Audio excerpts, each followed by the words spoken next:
perte de temps, pensée est vain.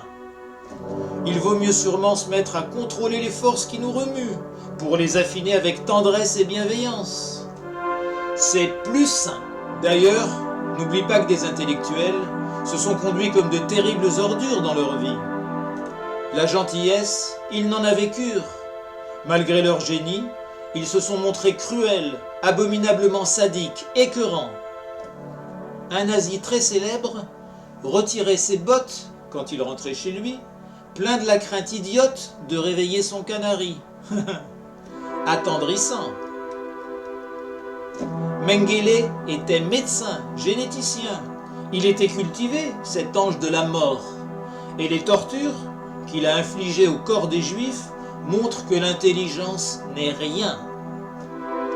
As-tu rencontré une personne candide, simple, un peu inculte, prodigue, généreuse, toujours prête à aider, une vraie partageuse?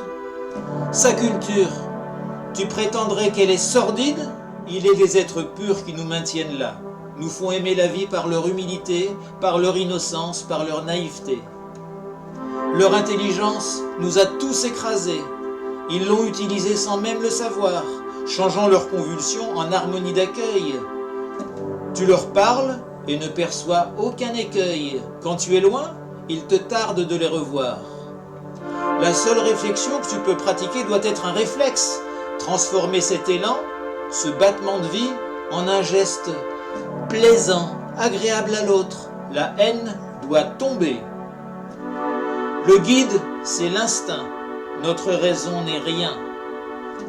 Transformons chaque geste en douce invitation. Le cerveau ne sert qu'à ça de toute façon.